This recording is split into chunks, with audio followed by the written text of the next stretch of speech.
Hello, hello, hello. It is good to see you again, and welcome back to Advance Your Wealth with Homer Smith. I am your host, Ryan Ruff. Homer, Private Wealth Advisor, is standing by. He'll be joining me in just a moment, and we're going to be diving into another wealth management related conversation here on the show today. But before we bring Homer out, I want to set the scene for what you can expect on today's episode. Look, the people that you know in your life can play a big part in the amount of success you achieve, both in business and in your personal life.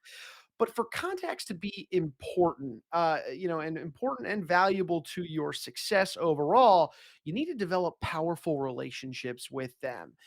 Relationships that can also be so powerful that both sides are benefiting from it and everybody is reaping the rewards. So that's really the focal point of today's conversation. We're going to be exploring some key ways to make that happen. Today's episode entitled 7 Steps to Powerful Professional Relationships.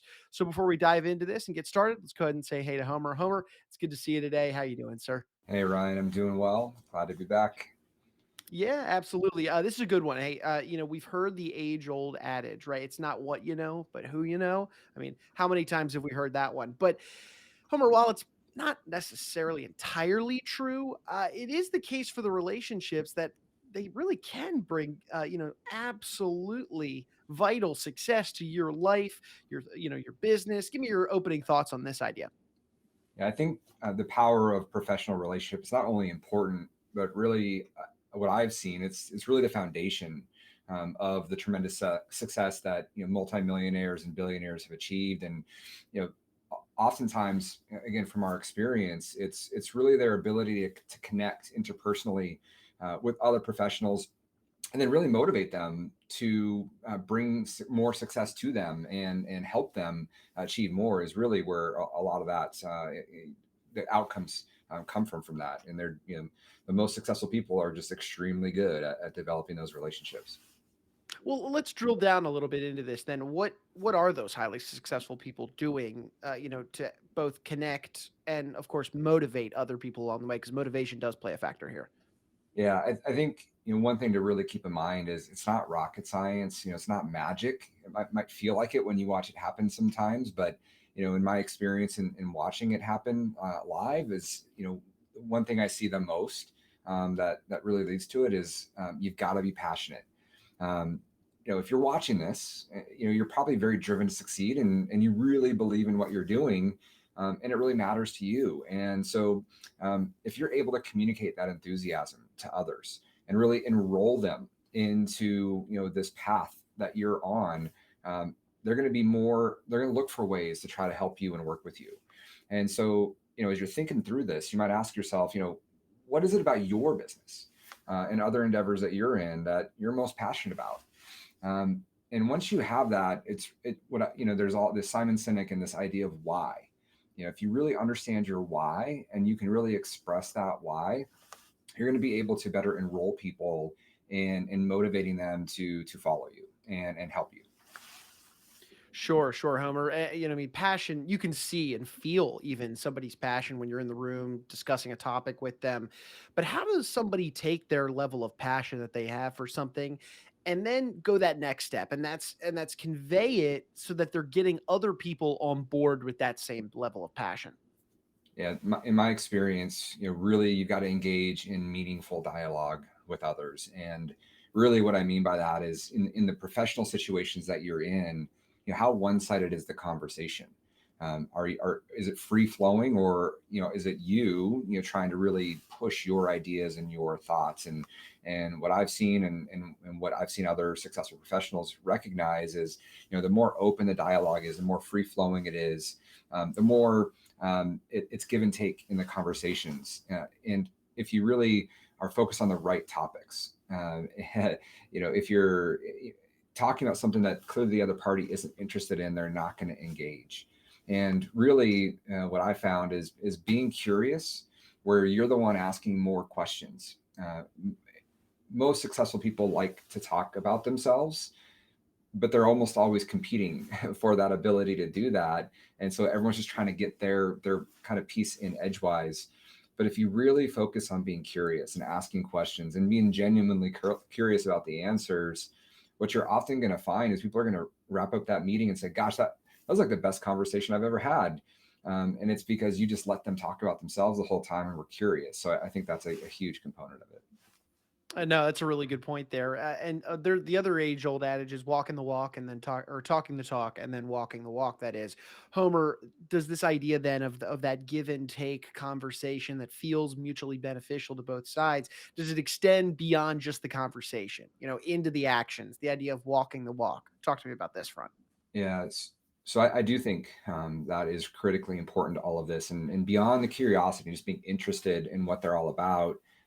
I think if you actually go out of your way to build powerful relationships and by finding a way to help them accomplish their most important goals, is going to accelerate the success of this. And as part of being curious, if you're able to really understand what's most important to the other professionals you're working with, what are their goals, what are they trying to achieve, what do they want their business to look like, what kind of clients are they looking to work with, and what kind of value do they want to bring to them.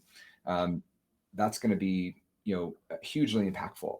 And it seems so simple, but the way you do that is by being more direct and asking those questions, and again, just being curious about the answers to those. So yeah, I think that much more than just being curious, it's actually diving into specifically what they're looking to achieve, and then directly trying to help them be successful with that.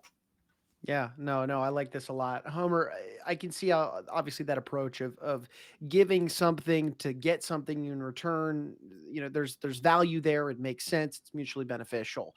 Any other ways that come to mind for you in terms of enlisting these folks that you're trying to develop that powerful relationship with in and motivating them to help you and further this idea of reciprocity?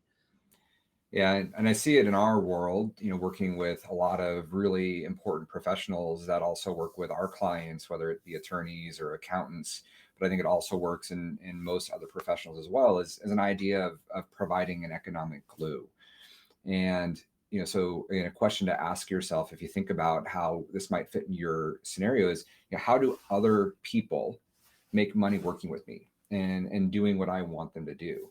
And once you understand the respective incentives involved, so thinking through what's in it for them, it's going to allow you to then help design a support mechanism with working with them that's going to provide a financial incentive for them to want to do that.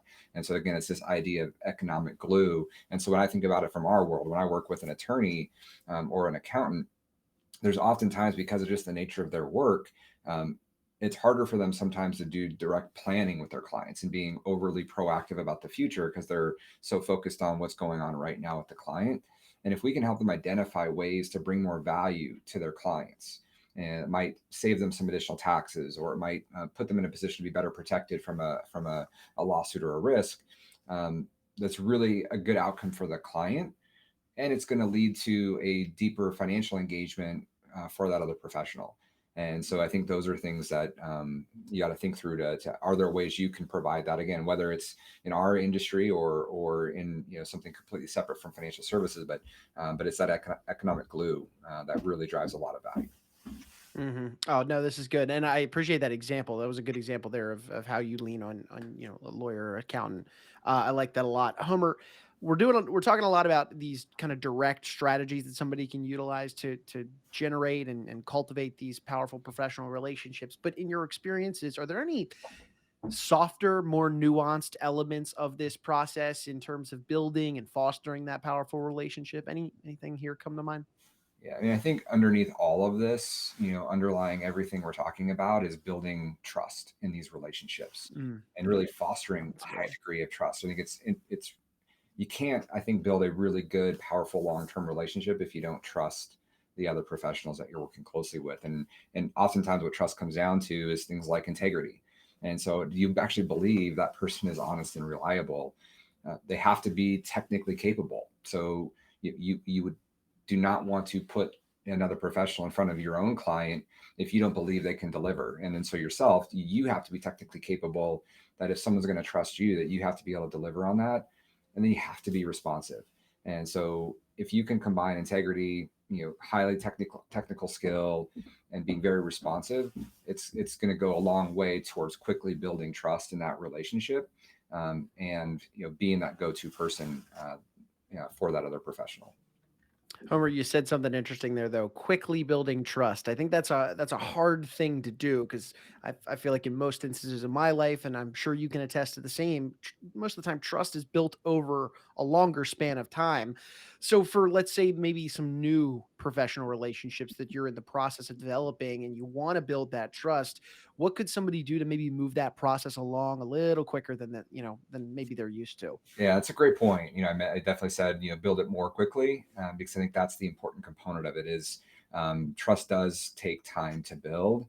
And, I think some of the more simple things is, try not to prove how perfect you are, right? And admitting that there are some imperfections and that there's things that, are different about you. And, one of the most successful consultants that I work with, he goes out of his way to point out his flaws, his imperfections, his oddities, as well. He regularly makes fun of himself, in the meetings that we do. And what I see, it's as I've been working with him, learning from him, and building the same kind of relationship with him, it's obvious that the clients and the way they react to him, that this works extremely well.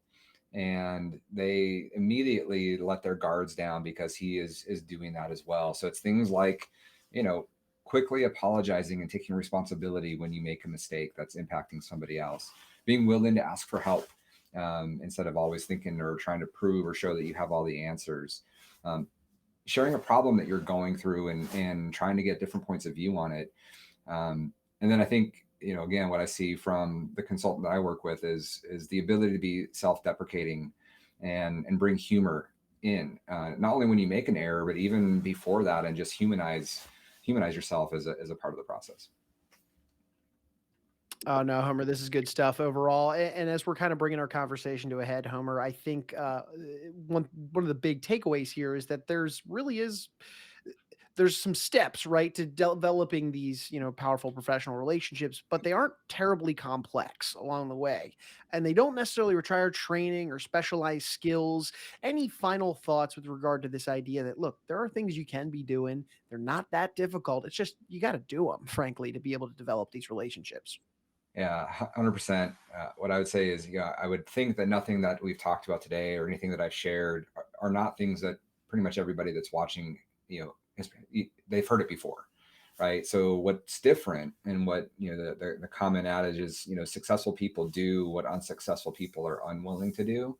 And in this case, it's just applying these ideas consistently and systematically. So that's really, at the end of the day, building these Mhm. powerful relationships over time is taking these ideas and just making sure you're practicing and doing it on a consistent basis, going into a meeting, and as you prepare, as you walk in, tell yourself to be curious, tell yourself to be self-deprecating, and really focus on actually consistently and systematically implementing these ideas. This is great, Homer. Look, I know you have a lot of conversations like these with your business owner clients, folks that you advise, yes, in a wealth management perspective, but also just a greater business sense. For folks out there in our audience who, let's say this conversation resonated with them, they could use maybe more conversations like it, the idea of learning some skills and strategies to enhance their professional relationships. Maybe they're interested in reaching out to you and your team just to open up a dialogue on this. Homer, what would be the best way they can get in touch with you?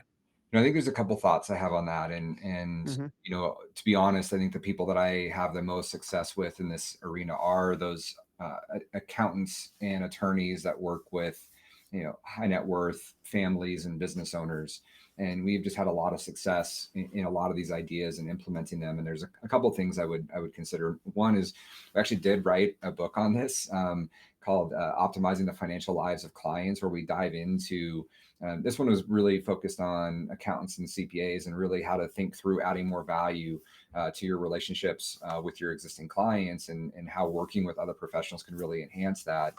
And then what we are doing, we are working with a number of other professionals and helping them think through how to replicate and accelerate some of that success we're having in building those relationships and building that kind of trust. And so, if you want to reach out, if you're an accountant, an attorney, you want to accelerate the growth of your business and really develop these same kind of relationships, we'd love to talk with you about what we're doing. Feel free to reach out, email me at the email that you'll see on the screen here, and we'd love to talk about it.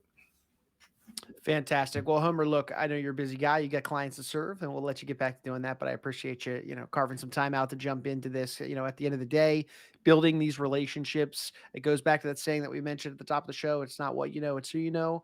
While yes, that's not entirely true, there's a lot of validity inside that quote. So appreciate you, Homer, and we'll see you on the next one. Thanks, Ryan. Appreciate it. Of course, of course. And hey, folks, before we let Homer go and say goodbye, we want to say one final thank you to you guys, our audience, for stopping by and being with us on the show today. If you took anything away from today's conversation or you benefited from it in any way, shape, or form, go ahead and hit that subscribe button then on whichever platform you check this out on. That way you never miss out on another great conversation between Homer, myself, one of our featured guests, where we tackle different wealth management topics here on the show. Before Homer, I'm Ryan. We're going to go ahead and say so long today, but we appreciate you stopping by and being with us on Advance Your Wealth.